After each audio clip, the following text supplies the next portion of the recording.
pemirsa, kembali lagi di Kalam Kajian Agama Islam. Iya, dan pemirsa di rumah dan juga penonton di studio, di segmen terakhir ini kami masih menunggu partisipasi Anda. Bagi Anda yang ingin berinteraktif di 087871534561, sekali lagi di 087871534561 untuk membahas ataupun bertanya tentang demi masa ataupun juga di luar tema, kami persilakan. Namun kita menjawab kembali Kang untuk pertanyaan dari Ibu Majelis Taklim yang sudah bertanya bagaimana cara menghadapi usilnya tetangga, betul. Kalau tetangga yang usil jangan diusilin lagi, Bu. Ya nanti jalan rame gitu.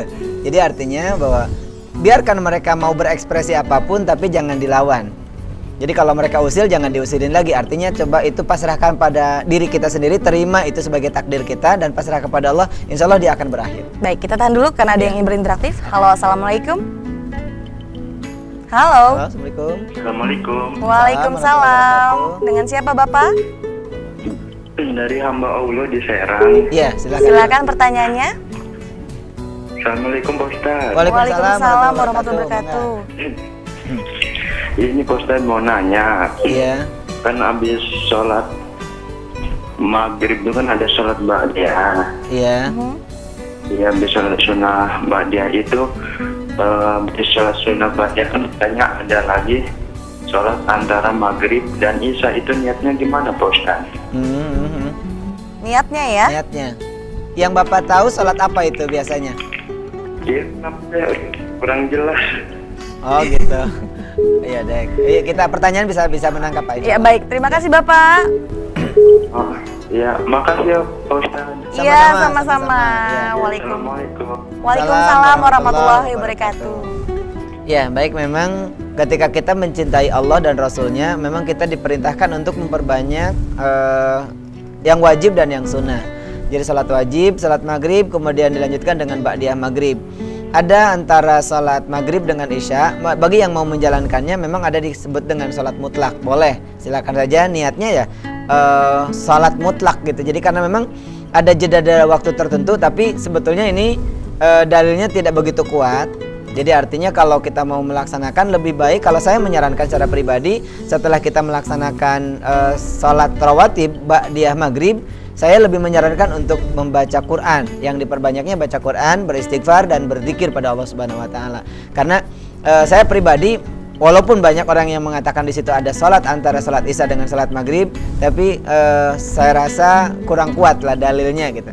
Daripada kita malah menjadi termasuk pada orang yang melakukan sesuatu yang ragu, lebih baik yang jelas seperti baca Quran, berzikir dan beristighfar itu lebih afdol dalam kehidupan kita. Saya pikir demikian, Pak.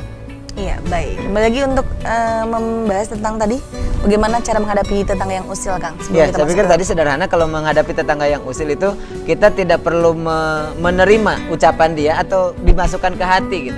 Biarkan, abaikan aja dia. Kalau bahasa anak-anak remaja itu seperti halnya anjing menggonggong kapilah berlalu gitu. Biarkan aja, EGP aja Bu, nggak usah dipikirin. Mengapa? Karena kalau kita pikirin, dia nggak ngapa-ngapain, kita nggak enak tidur. Dia mau enak makan, kita nggak enak makan. Iya nggak? Dia mau jalan-jalan, kita mengumpet aja di rumah karena nggak ketemu sama tetangga. Sakitnya tuh di sini gitu. Kitanya yang repot Bu. Iya, baik. Kita memberikan kesempatan lagi nih Kang untuk iya. Ibu-ibu Majelis Taklim dari Al-Ikhlas Puri Anggrek, silakan pertanyaannya. Saya Ibu Yati dari Jamaah Al-Ikhlas Puri Anggrek. Mau bertanya Pak Ustadz. Iya Bu, silakan. Ada seorang yang rajin beribadah, dia rajin sholat malam, rajin puasa. Dia juga rajin bersodakoh, juga rajin menyantunin anak yatim. Tapi rajin bermaksiat juga gitu.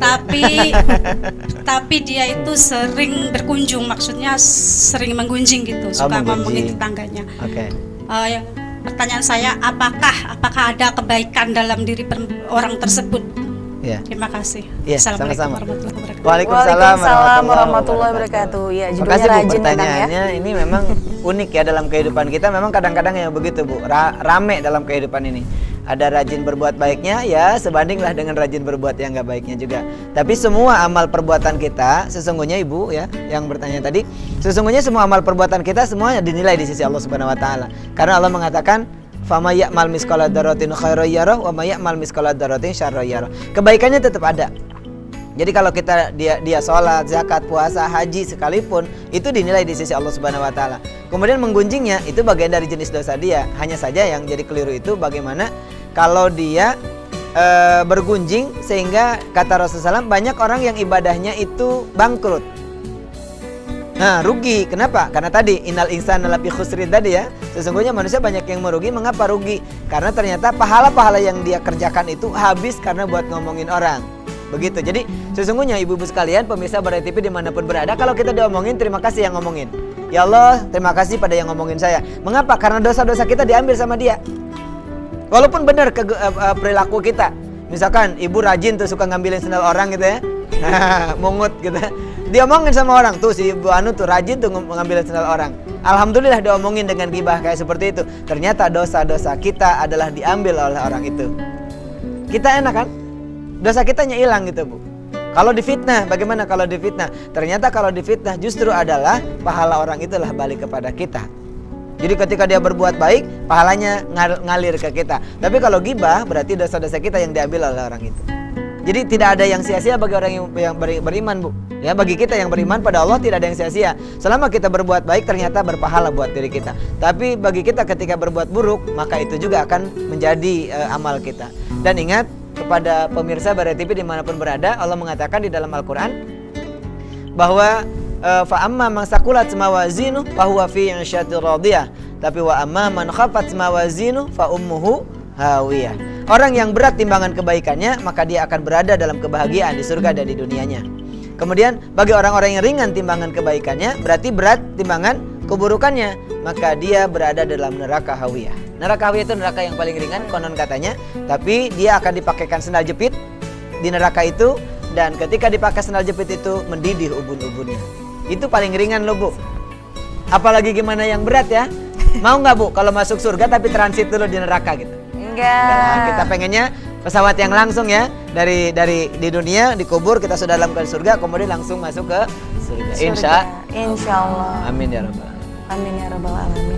Ya Kang, kembali lagi untuk demi masa tadi kan. Sebenarnya kalau misalnya bisa dikatakan ini demi masa ini banyak sekali ya yang bisa mungkin dilakukan, salah satunya adalah dengan berdakwah. Iya. Tapi kan kadang-kadang kita ada rasa ketakutan Kang dalam berdakwah. Kadang-kadang so tahu atau bagaimana. Bahkan menganggap ya sudahlah urusan masing-masing antara urusan dia dengan yang atas gitu kan, dengan Allah. Nah ini bagaimana Kang? Iya. Saya pernah menyampaikan kepada pemirsa dan termasuk kepada Majelis Talim itu ketika lihat dalam surat Al-Lahab. Surat Al-Lahab, ketika seorang istri tidak peduli dengan kebaikan suaminya, bahkan dia sebagai pendukung dari keburukannya, maka istrinya pun sama-sama masuk dalam neraka. Bahkan di dalam hadis, ibu sekalian, kalau kita menemukan ada orang yang berbuat buruk, kemudian kita GP yang keburukan itu, maka pertama kali yang disiksa adalah orang yang tahu tentang keburukan itu, tapi dia tidak mau berdakwah. Ayo, lo mau nggak? Nggak mau Kang. Jangan. Jadi kalau misalkan sih Mbak Rita lihat saya lagi berbuat buruk, tapi Mbak Rita karena nggak enak Kang Ustadz misalkan melakukan yang itu, saya ngebiarin aja deh. Ternyata Mbak Rita dulu yang paling pertama disiksa oleh Allah. Kenapa lo ngediemin gitu? Nah gitu. Jadi kita ternyata ibu sekalian, mengapa di situ dikatakan watawasau bil haq watawasau bis sabr? Iya nggak? Orang-orang yang tidak merugi itu adalah karena dia saling mengingatkan dalam kebaikan, dalam mengingatkan dalam kesabaran. Disitulah peranannya. Jadi kalau kita tidak peduli berdakwah itu ibu-ibu sekalian dan pemirsa Barai TV, nggak mesti kayak saya. Agak dikit gitu. Bukan begitu. Berdakwah itu mengingatkan. Contoh anak kita lagi minum pakai tangan kiri, kita ingatkan, nah kalau minum pakai tangan kanan dan sambil duduk, itu sudah berdakwah. Berarti dimulai dari yang kecil ataupun juga menyampaikan hanya satu ayat. Betul, juga boleh. termasuk tadi ibu kalau bertanya tadi bagaimana cara ngadapin tetangga yang usil. Kalau kita tidak ikut-ikutan usil sudah berdakwah karena Betul kita tidak sekali. terlibat di dalamnya. Itu bagian dari cara kita berdakwah. Baik. Kang, nampaknya waktu sudah habis nih. Sudah habis nih Bunda, tidak apa-apa ya. Nggak kerasa ya. Biar terasa, namun sebelum kita closing mungkin bisa memberikan closing statement untuk pemirsa di rumah. Silakan. Pemirsa Barai TV dimanapun berada, alhamdulillah ternyata waktu kita selalu cepat bergulir ya, tidak terasa oleh kita semuanya. Tapi saya memberikan pesan buat diri saya dan kita semuanya, untuk pemirsa dan para jamaah Majelis Talim yang hadir pada kesempatan ini, jangan sia-siakan waktu kita yang sangat singkat. Karena tadi kalau kita baca di dalam surat Al-Hajj, umur kita kalaupun 63 tahun hanya 1,5 jam saja. Sangat sederhana, sangat singkat sekali. Jadi jangan abaikan waktu yang sangat singkat ini untuk sesuatu yang tidak bermanfaat bagi kita. Maka cara yang paling efektif bagi kita adalah beriman pada Allah Subhanahu wa taala, yaitu beriman dalam arti selalu melakukan apa-apa yang diperintahkan Allah SWT dan berusaha semaksimal mungkin untuk meninggalkan apa yang dilarangnya. Kemudian kita berusaha untuk semaksimal mungkin beramal soleh. Beramal soleh itu melakukan amal sekecil apapun perbuatan baik, apalagi yang diperintahkan oleh Allah dan Rasulnya. Dan jangan lupa yang untuk melengkapi keimanan dan amal soleh adalah kita selalu menasihati diri kita paling utama dan sampaikan nasihat itu kepada orang lain, serta kita juga adalah bagaimana menjadi orang-orang yang senantiasa sabar dalam melakukan kebaikan itu. Demikian Pak Rita, wallahu a'lam bishawab. Iya baik, subhanallah. Terima kasih banyak Kang Zainal Sama-sama. atas waktunya, dan juga terima kasih untuk ibu-ibu dan juga bunda-bunda ya yang sudah menyempatkan hadir. Mudah-mudahan selamat sampai tujuan ya Bunda ya. Amin. Amin. Dan saya juga mengucapkan terima kasih untuk Wardrobe Toko Alam Collection, dan terima kasih juga untuk pemirsa di rumah yang sudah menyaksikan Kalam episode kali ini. Dan saya mengucapkan selamat berjumpa kembali di hari Selasa pukul 20 waktu Indonesia Barat, tentu saja di Barai TV Kembangan Banten. Dan saya akhir kata Sri Damayanti dan kru yang bertugas undur pamit. Wabillahi taufiq wal hidayah. Wassalamualaikum warahmatullahi wabarakatuh. Waalaikumsalam warahmatullahi wabarakatuh. Kalam kajian agama Islam. Kalam kajian agama Islam. Ku belajar untuk mengerti, ku mengaji untuk menghayati, ku pahami untuk mensyukuri semua nikmat-Mu ilahi. Kalam kajian agama Islam. Kalam kajian agama Islam. Kalam kajian agama Islam.